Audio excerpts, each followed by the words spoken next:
Fíjate que con el título de este libro tuve que explicar que no soy sexoplanista, que no soy antivacunas, que no soy una negacionista del cambio climático. Es decir, cuestionar la categoría de sexo como biológica de manera inmediata te lleva a tener que defender que no sos pseudocientífica. Entonces yo llamaría a la reflexión crítica y a ver realmente las genealogías de la ciencia y de lo que se está defendiendo cuando se dice que sexo es lo mismo que ser hombre y ser mujer.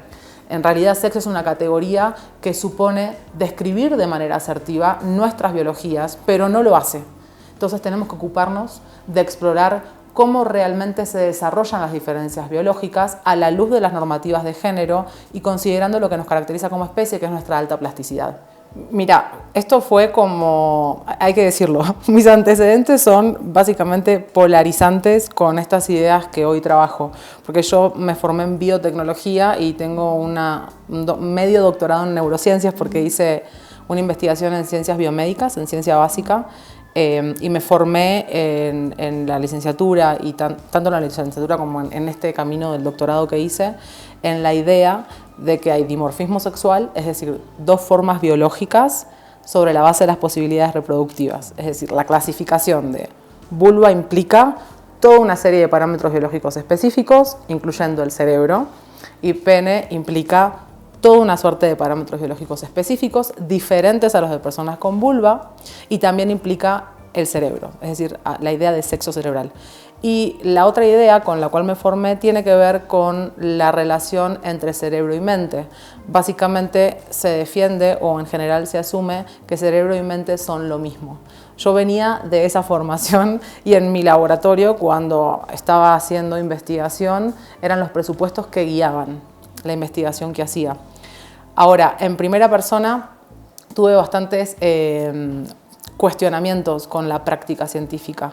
Primero, porque yo trabajaba con ratones, hacía ensayos conductuales y solo usaba machos, cuando lo que se quería era averiguar el rol de un receptor, que es una proteína del cerebro, y no se sabía bien lo que hacía, pero se hipotetizaba que estaba relacionada con una capacidad que es la flexibilidad cognitiva. La flexibilidad cognitiva es cómo nos adaptamos a los cambios que suceden en el entorno. Por ejemplo, salgo todos los días con suéter, pero hoy que hace un calor tremendo, salgo en manga corta, ¿no? Porque me adapto. Se dice que esta capacidad está disminuida en personas que están diagnosticadas con algún tipo de psicosis, como la esquizofrenia.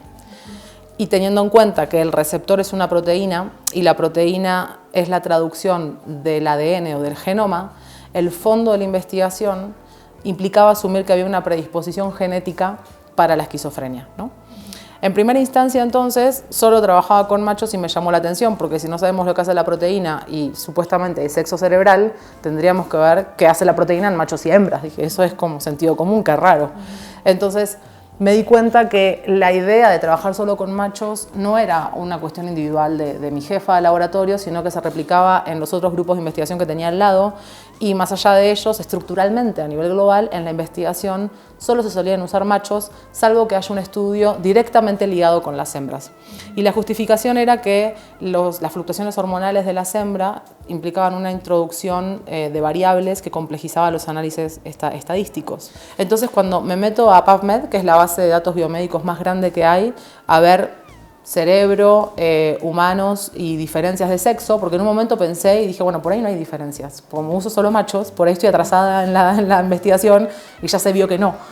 Pero no, cuando entro a la página esta y pongo esas palabras claves, salen un montón de investigaciones abogando a la idea de que hay dos cerebros en nuestra especie y que esos cerebros se definirían en el estadio prenatal, antes de nacer. Y esa definición cerebral tiene que ver exclusivamente con diferencias en los niveles de testosterona.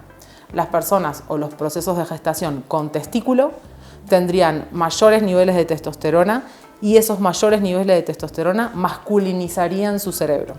Y las personas con ovarios no tendrían un cerebro masculinizado, por default un cerebro femenino. Y eso daría cuenta de dos cerebros tipo, ¿no?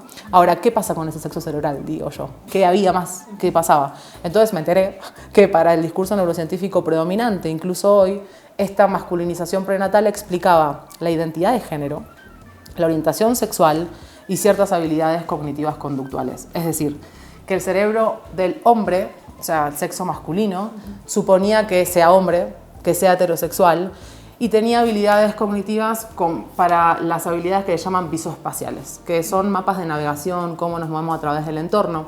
Estas habilidades son muy importantes en tareas como la química orgánica, es decir, implican capacidad de abstracción. Entonces, esa habilidad estaría optimizada en el cerebro de la masculinidad cisgénero, voy a decir, ¿no? Es decir, la masculinidad con pene.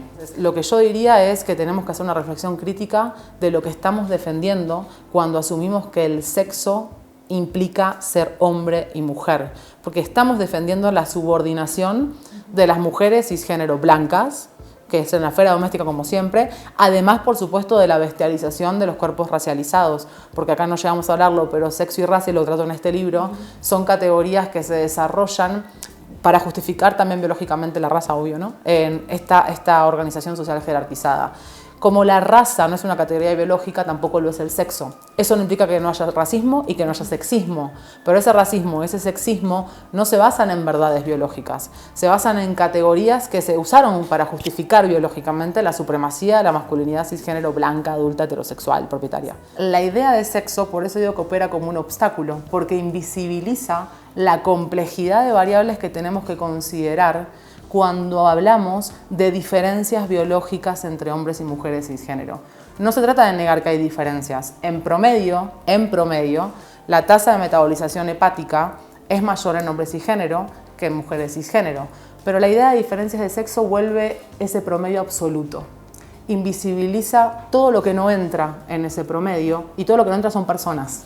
Y al mismo tiempo también, este sexo como categoría biológica implica una forma de interpretar esas diferencias como innatas. Cuando, al contrario, tenemos hombres y mujeres cisgénero adultos que están atravesadas por prácticas sociales generizadas y que de hecho está visto que la frecuencia de actividad física está asociada más con la masculinidad que con la feminidad, por ejemplo. Entonces no tenemos datos de una biología pura, libre de cultura. Esas diferencias también están atravesadas por prácticas sociales generizadas. Si seguimos insistiendo en una clasificación reduccionista a través del sexo, obviamos la heterogeneidad y además tenemos un marco de interpretación sesgado que también vuelve periférica la relevancia de las prácticas sociales para entender cómo se desarrollan estas diferencias biológicas. Ahí yo diría que tenemos que recuperar mucha genealogía feminista y poner en el centro la relevancia de la categoría de género, porque justamente la idea de género lo que viene a explicarnos es que esta distribución de la vida social, esta forma jerárquica de las ocupaciones y demás, se basa en una interpretación de las posibilidades reproductivas.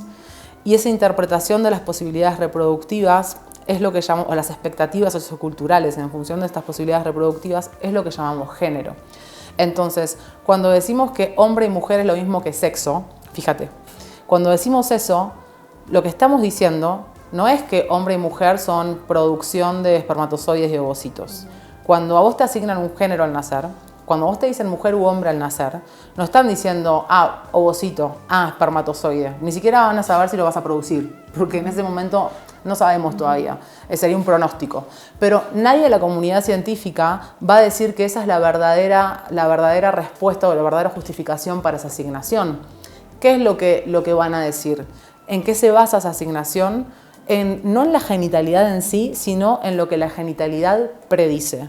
¿Qué predice? Un tipo de cerebro, porque acordémonos lo que hablamos al principio, ese sexo cerebral supuestamente contiene la idea de hombre y mujer, pero al mismo tiempo que contiene la idea de hombre y mujer, contiene también optimizaciones cerebrales, que implica roles sociales. Entonces, cuando vos decís que naces hombre o mujer, estás diciendo que naces con un sexo cerebral, que en primera instancia sabemos que es inválido, porque no hay sexo cerebral. Pero además, ese nacer con un sexo cerebral supone nacer de una manera en la que los cuerpos están jerarquizados, porque ese sexo cerebral está jerarquizado, porque estamos naturalizando la hembra cuidadora y naturalizando el macho cazador, con la agresividad, con la violencia que implica, como si fuera resultado de la testosterona, ¿no? Como si fuera mágica y convirtiera a la gente en agresiva, en violenta, en sexópata, cuando en realidad esos comportamientos tienen que ver con normativas de género.